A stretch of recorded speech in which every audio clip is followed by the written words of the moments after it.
Hey guys, how's it going? Fluffman here with the pizza department. In this video, I'm going to show you the process of making your first base. Also, I'll have the research tree posted at the end of this video so you can look at that to see what order I did all that in. This video is intended to help you get set up in the game and hopefully be able to use the space to expand further out on your maps. Guides on the fundamentals of the game if you would like to take a look at that on my channel to understand a few things that I do during this gameplay. So for this run, I'm going to keep everything on normal. I'm not going to edit the scale. I'm not going to edit the starting number of people I have, the horde sizes, or resources found, just to kind of keep this as a plain Jane vanilla game. So that's what this guide's going to be designed for, is people probably picking it up for the first time, wanting to get their first base made and able to expand and play around with it and just kind of learn the game. So the first thing you need to do is find a tile that's going to suit you. I'm going to be looking for medium-sized building to some large buildings. The reason being, I need to be able to gather a lot of resources from deconstruction. And also I want good-sized buildings so I can build in. That way I don't have to have as many buildings to achieve certain things like food production. So I'm going to be using the capital of Kansas. I'm going to use capitals for all my playthroughs. So Topeka is the capital. I'm going to find a tile there and we're going to get started.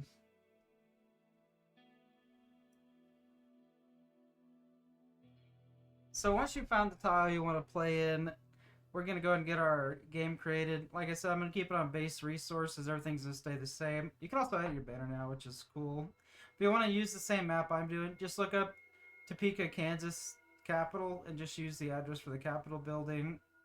And the capital is actually going to be that circle building to the left of us. For whatever reason, it didn't render the whole building, but it's got a lot of resources and very useful.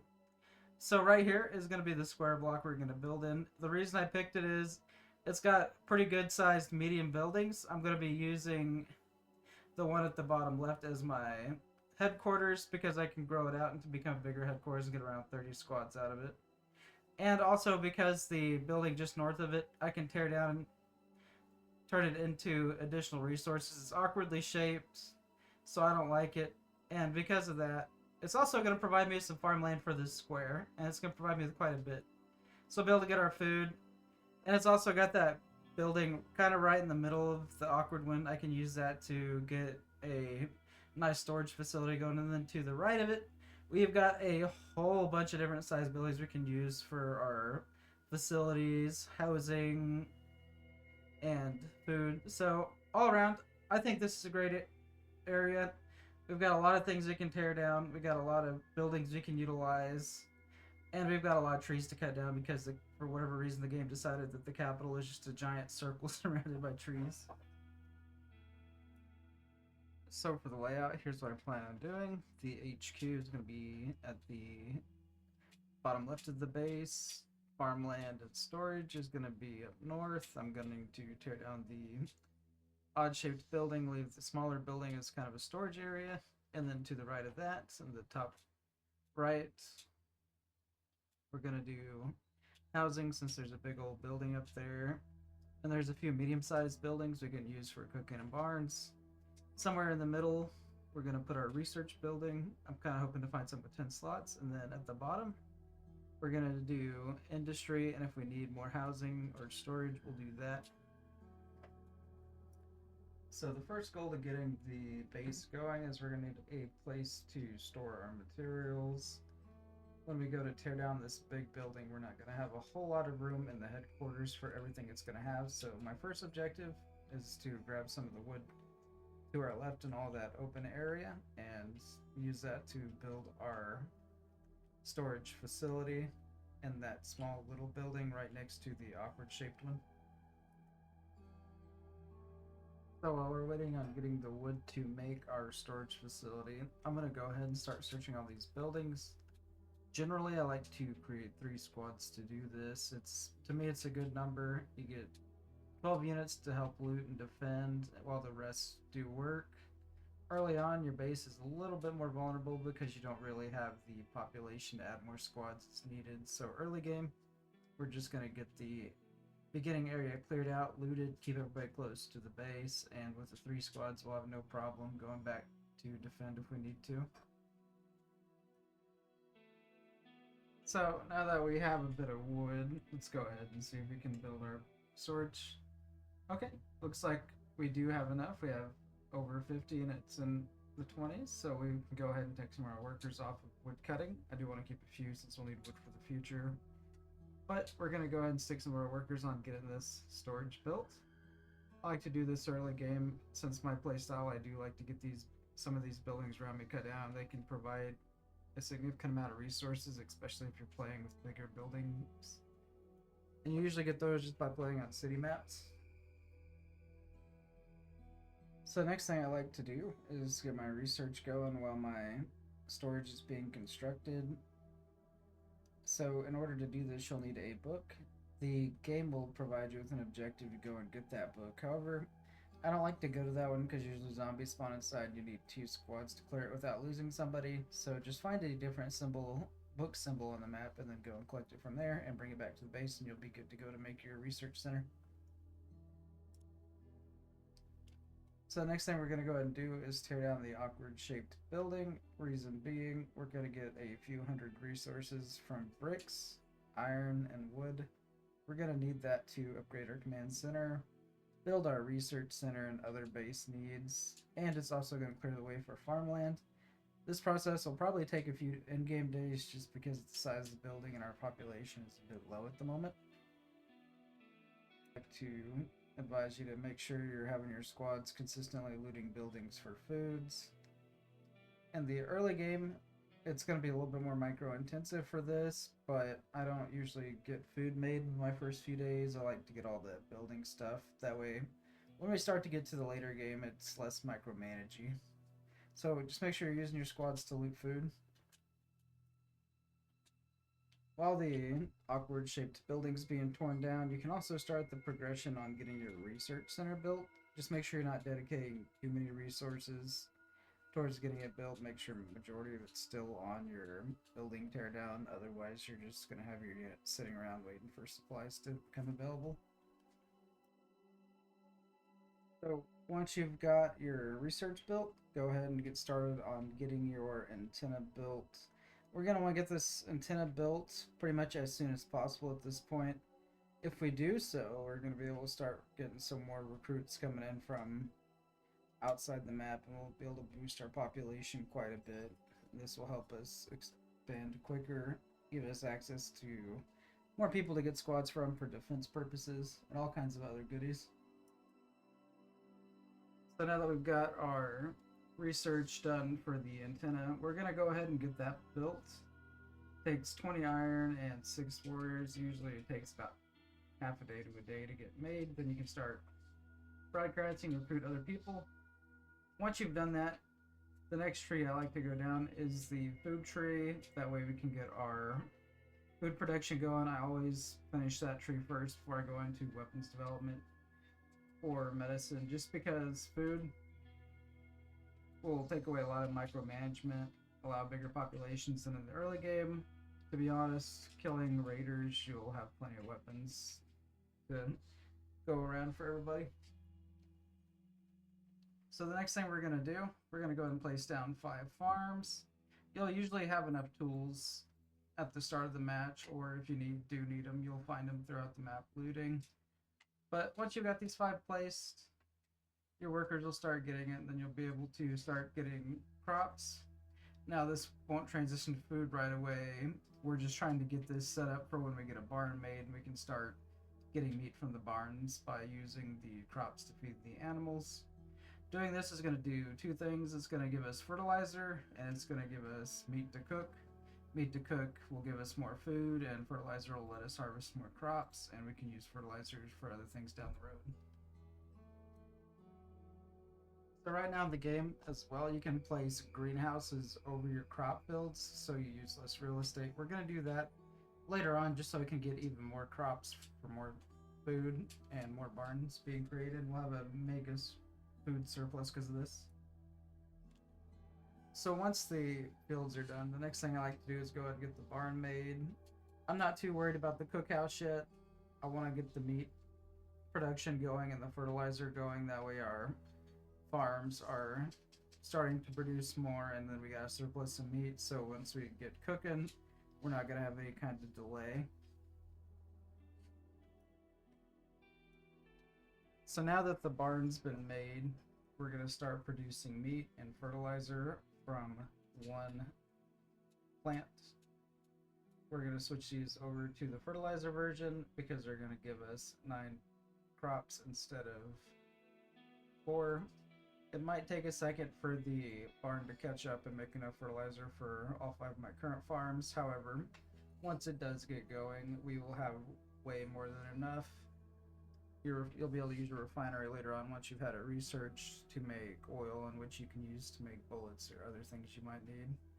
Also, we're going to go ahead and get the tool factory researched. That way we can get the advanced masonry in case we do need a tower. I always like to prioritize defense early. Usually I don't need the tower, but in the off chance that I need something to soak up damage, I'd like to have it available. So at this point, we've been playing for a minute. We've got our base somewhat functional. We still got a couple things we got to build. But for now, I kind of want to start getting more resources to expand. So this big building here, we're going to go ahead and just tear that down. Also, while we've got workers assigned to it, we need to also be thinking about how we're going to increase our population. We've got a tower made, so bottom button, the push to talk in the right bottom corner. Make sure you're clicking that and then hitting invite every day in the game, so that way you can get a chance at getting people to come to your base. It's not always guaranteed, but it does help quite a bit, and as time goes on, the amount of people that will come will increase significantly. Also, make sure you're watching your food when doing so. You don't want to have too many people and not be able to feed them all. However, once we've gotten our base really going, that won't be an issue. This game allows you to have children now. It takes 12 days for kids to grow up.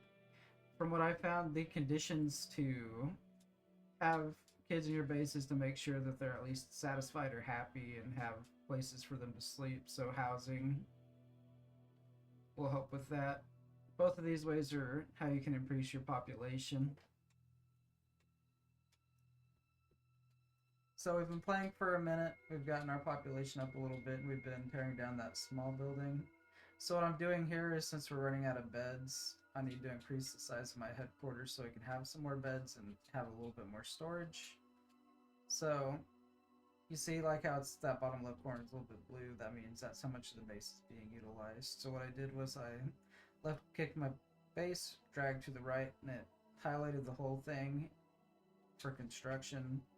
So by doing so, I'm increasing the size of my headquarters, and what that's going to do is increase the amount of beds inside and also increase the amount of squads I'm going to get. It does cost a significant amount of resources, which is why I tore down that building to the south. But with population growth and food production about to come into effect, I figure it's time and it's okay to start really pushing population here and base building. So once my HQ was finished upgrading, I decided to go ahead and build a cookhouse. We've been letting our farms and our barn pump out resources for a few days so we can start the cooking process and really get the food production rolling in. And doing so, it'll help me not have to micromanage my people so much on building searches. So once I've gotten my cookhouse made, it's going to have a little over 30 workers, so it's going to be able to produce food pretty quick. I kind of want to get my barn up to speed, so now we've got the greenhouse, which you should have unlocked if you followed the food chain. If you hold left click and go over your farms, you should be able to place them on top. This is really nice because both are going to produce you food, the greenhouse, and the farm, so really you're getting a 2-for-1 deal on those spots. I highly recommend, as it saves a lot of space in your base. So a big reason right here why I built next to trees is I'm going to go ahead and build housing instead of shelters. You will need to research housing. And Housing is expensive, but it provides your people happiness. And I'm gonna hold left click and build about 146 homes, so it's a little bit cheaper. Later on, we can increase the size of this building, but we're gonna need a lot of wood for it, and that's why we're next to a bunch of trees, is so it can get that wood, make these people happy, and get our population growth to continue. But at this point, we've really just been working on population growth, and we've been micromanaging with our units running around the map, killing raiders here and there. So I'm gonna start getting the preparations for my defense ready, and what I'm gonna do is build 4 gates. They'll also act as towers. I'm gonna build them at the northwest, south, and east part of the map. That way they can cover those angles and give the zombies a place to run to if needed. I've also created an extra barn just since I'm going to have so much food buildings and greenhouses and plots. I figure it can't hurt to have more food, especially if we want to really expand to a different zone later in the game. And by that, I just mean a different block. So here's 2 scenarios of why the towers being built was a good thing. The first, it stopped a horde from going any further into my base, damaging it. Although I think my squads would have taken care of it, it's nice that they just got stopped there and taken care of. Here is a second example. There was a alpha. If you don't know, these guys are really strong and can cause a lot of issues. Just by even being in construction, it confused its AI and caused it a delay to attack my base. These guys hit really hard. And if my tower would have been done, he would have attacked it instead of my main base, which would have caused me not to take as much damage. If you lose all your headquarters, the game is over. So now that we've got pretty much the meat of our base made, we need to get the potatoes part of our base. So what I mean by that is all the core functions are good. Now I can get the extra. So we're going to build it tool factories, arms factory, and then a chemical plant. How you're going to prioritize this, I would do tool factories first, then your arms plant, your arms factory, and then your chemical plant. The reason being, you're going to need the tools to build your weapon factory and your chemical plant. So tool factory first, get them tools going, and then you can get the other two. At this point, I'm looking to start really expanding the defenses. We're going to need more guns than we do have. 27 seems like a lot, but when you get a few more squads and a few towers out, it's not going to be that many. So we can start getting that built up so we can have a fully functioning base. So we're at the point where we've built our fortified gates. We've got pretty much our whole base set up. Now I need to finalize our defenses. So what we're going to do is build a rectangle around our base and fortified walls. Sometimes I go with towers first, sometimes I don't, but we're doing pretty good on time, so I'm just going to get these done now. That way we can start really expending resources. Have your people taking down buildings if you're low on resources at this point. Also, if you're not at a good spot, it's okay to build the brick walls. Just make sure you're ready to replace them soon. Another thing too, if you're not confident you're going to get these built in time, you can also use your vehicles to run over mobs at enemies. You'll just have to micromanage and make sure you don't accidentally lose your squads.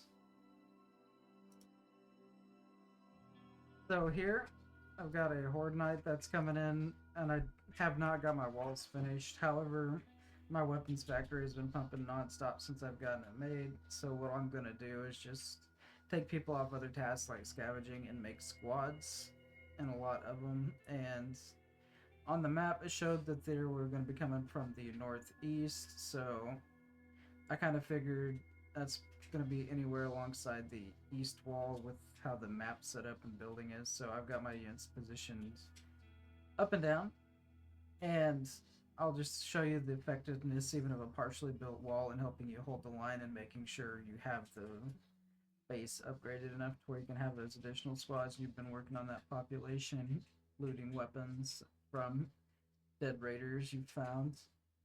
So here in a second, you're going to see a whole bunch of dogs coming in. and they're gonna start shooting them here. And the dogs are gonna kind of look for points to attack. Some of them are gonna go for the tower. I believe a couple go for the walls here, and since the walls are partially done, they do have HP they've got to work through. And as you can see on my part at this point, it's very minimal micromanagement with all the squads I have and shots. I don't have to worry too much.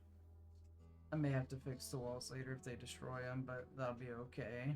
It's price I'll pay for not having my base destroyed. And as units run out of ammo, this is the extent of the micromanagement I have to do. I just click on them and we send them back to the storage behind us, send them in, then right click, have them right back into the building, and we're good to go. And look at that, we have killed all the dogs, our base is held, and we took very minimal damage. And once you're done with that, you can disband your squad. What that'll do, they'll go back to the headquarters building, and they'll go back to your population workforce and return their weapons, so you can still use them for general labor tasks. So now at this point, we've got our walls constructed, so I've started the construction of my fortified towers. I've placed them a few yards apart from each other so they can keep covering each other. The gatehouses already have their own, so they're just going to defend those positions. Later on, once you've got even more resources coming in, you can build more to make your base even more fortified. However, I have plans on expanding out, so I'll probably be rearranging these, but this will be enough for now going forward. Also, if you can't afford to build the expensive fortified towers, you can always go down to the tower that uses iron. It's a good secondary use, just understand that it's a little bit less durable and does hold one less guard.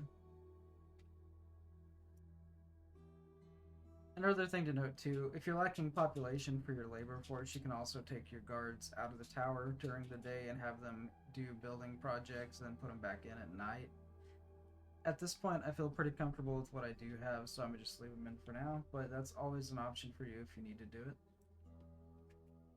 Alright guys, so we're finally here. We've been playing for 30 plus in-game days, and we're ready to really start cranking out the defense and defending our base from the thick mobs. So, at this point, what you can do, you can create new squads with your vast amount of population. There's one of two ways you can play this. You can just keep them at all times without disbanding them, or if you want the workforce, you can disband them and call them when you need them. I personally, with how quick population grows, I just keep them ready to go and move them to whichever side that the swarm attack says it's going to come from. And then non-swarm knights, you can just have them on, just kind of have them sit in the middle, ready to go wherever. So with your first base, this is going to be super defensible. This is a small area because all the buildings are big. I didn't need to expand out too far. And my walls are pretty thick, and because it's a small base, I can build towers pretty close to each other to defend. Now everybody's just going to continuously shoot these waves. They're going to go down with very little effort. So this was my objective with the base, is to make this process effortless as possible.